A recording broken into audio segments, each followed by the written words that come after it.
Mheshimiwa Mkuu wa Mkoa anaendelea kusisitiza juu ya umuhimu wa kusambaza teknolojia ya vifaa tumizi ambavyo vikitumiwa kwa mnyama punda vitamwepusha yeye kupata majeraha. Wakati tunaingia hapa, tumepita kwenye banda la maonyesho na tumeonyeshwa hapa zana mbalimbali ambazo zinatumika kumvalisha punda ili unapomwekea mizigo tumfanye punda yule kuwa salama, tumwepushe na majeraha pamoja na kuumia. Nitoe rai tuendelee kutumia zana hizo ambazo zimeonyeshwa kwenye maonyesho hapa, na teknolojia hii iendelee kusambazwa kule chini, ili wale wote ambao wanamtumia mnyama punda kwa ajili ya shughuli mbalimbali watumie zana ambazo zinamlinda, vifaa ambavyo vinamlinda pale anapokuwa anatimiza majukumu yake, ili kumfanya mnyama punda aendelee kuwa salama wakati wote.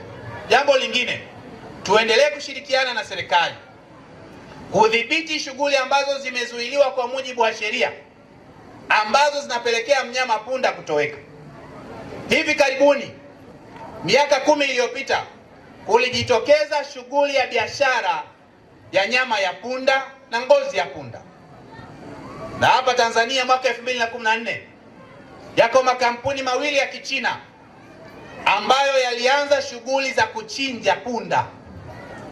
Nyama ikawa inapelekwa nje ya nchi, ngozi ikawa inapelekwa nje ya nchi.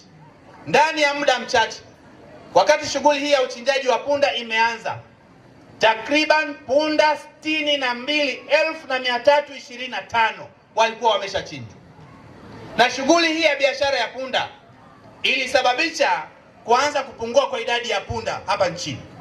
Ukiangalia takwimu, punda katika kipindi cha mwaka 2012 mpaka mwaka 2017, punda walipungua kutoka 900,000 mpaka 500,000. Unaweza ukaona kwamba ni idadi kubwa ya punda walipungua.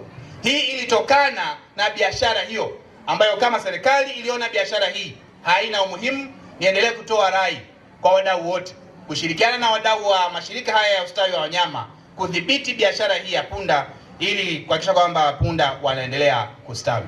Na naomba Mheshimiwa mgeni rasmi, nitoe wito kwa hizi taasisi kwa sababu wametueleza katika taarifa iliyopita, wametoa huduma ya matibabu, wametoa elimu katika maeneo yetu ya shule.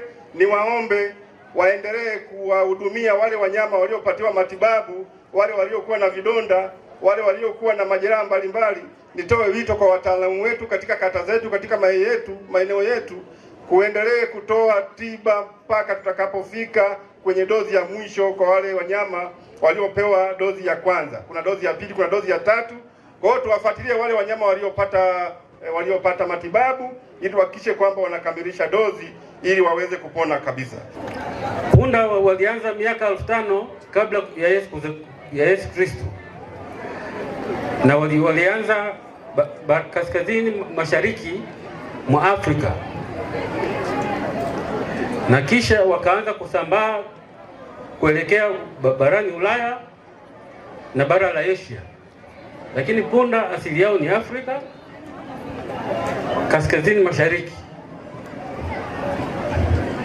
Kwa Tanzania hapa, ndugu mgeni rasmi, tulianza kufanya maadhimisho ya siku ya punda kuanzia mwaka 2024 na yalianza jijini Dodoma, na baadaye kwa mwaka jana maadhimisho ya siku ya punda duniani yalifanyika katika wilaya ya Chemba mkoani Dodoma.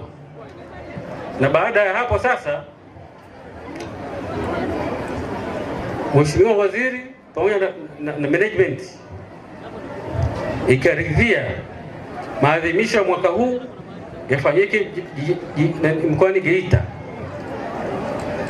Lakini kwa dunia nzima maadhimisho haya yalianza mwaka 2018. Katika maadhimisho haya shughuli zilizofanyika ni kutoa elimu mashuleni, ambapo kwa upande wa mashuleni tuliweza